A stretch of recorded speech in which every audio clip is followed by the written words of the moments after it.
राधे राधे, जय श्री कृष्णा, हर हर महादेव। दोस्तों, कार्तिक महीने में यदि आपने अभी तक तुलसी जी की पूजन नहीं किए हैं या फिर गंगा स्नान नहीं किए हैं तो घबराइए नहीं।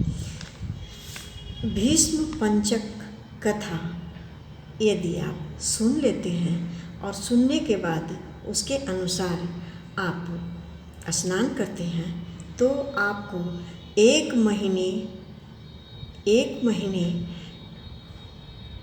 का स्नान करने का फल आपको 5 दिन के अंदर ही आपको मिल जाएगी। तो चलिए देर ना करते हुए मैं कथा को शुरू करती हूँ, और अच्छा लगे तो ज़रूर लाइक करें और अपने ग्रुप में ज़रूर शेयर कर दीजिएगा। एक समय राजा परीक्षित ने महात्मा व्यास जी से पूछा, हे भगवान, हमें कार्तिक मास की कथा आपने सुनाई और उससे भी एकादशी से लेकर पूर्णिमा तक इन 5 दिनों को भीष्म पंचक के नाम से क्यों कहा जाता है? इस संबंध में हम जानना चाहते हैं, और इन 5 दिनों के व्रत करने वाले को क्या लाभ होता है?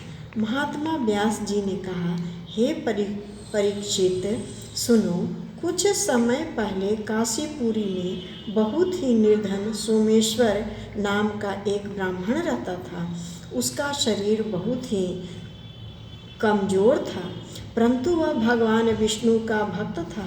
कार्तिक मास में वह रोज गंगा स्नान करता और भगवान विष्णु का पूजन करता था। पर एक दिन वह शरीर से पीड़ित होते हुए भी गंगा स्नान करने गया, पर उससे घाटों की सीढ़ियाँ उतरी नहीं जाती थी। किसी तरह वह उतरकर गंगा जी तक पहुँच ही गया। गंगा स्नान कर वहीं पर बैठकर संध्योपासना करने लगा। वहीं पर वृद्ध ब्राह्मण के रूप में भगवान अपने भक्त पर कृपा करने के लिए बैठे हुए थे। भगवान ने ब्राह्मण को बड़े कष्ट में देख करके पूछा, हे ब्राह्मण, तुम्हारी स्थिति तो स्नान करने की नहीं है, फिर भी तुम ऐसी अवस्था में भी स्नान के लिए आए हो। कहो, क्या चाहते हो? ऐसे वचन सुनकर वृद्ध ब्राह्मण ने कहा, हे भगवान, मैं बहुत गरीब ब्राह्मण हूँ। इसी से लोगों में अपमानित हूँ और तकलीफ पाता हूँ। इसी कारण मैं हमेशा परेशान रहता हूँ। यदि आप कोई उपाय बता सकते हैं तो मैं अपने ऊपर दया समझूंगा। ब्राह्मण के ऐसे वचन को सुनकर भगवान रूपी ब्राह्मण ने कहा, हे ब्राह्मण, सुनो। यह कार्तिक का महीना चल रहा है। इसमें शुक्ल पक्ष की एकादशी से लेकर पूर्णिमा तक यह 5 दिन है। इनको भीष्म पंचक के नाम से पुकारा जाता है। 5 दिनों में तुम गंगा के पुत्र महात्मा भीष्म को जलदान दो और गंध अक्षत पुष्प से उनका पूजन करो, और भगवान विष्णु की पूजा तुलसी पुष्प आदि से करो। इससे तुम्हारा सब कष्ट दूर हो जाएगा और तुम अंत में विष्णु लोक में निवास करोगे। हे ब्राह्मण, महाभारत की लड़ाई में जब महात्मा भीष्म शैया पर सोए हुए थे, उस वक्त अपने प्रिय अर्जुन को उन्होंने सब प्रकार का राजधर्म, व्यवहार धर्म, ज्ञान धर्म कहा था। उस समय अर्जुन के सखा कृष्ण वहीं पर थे।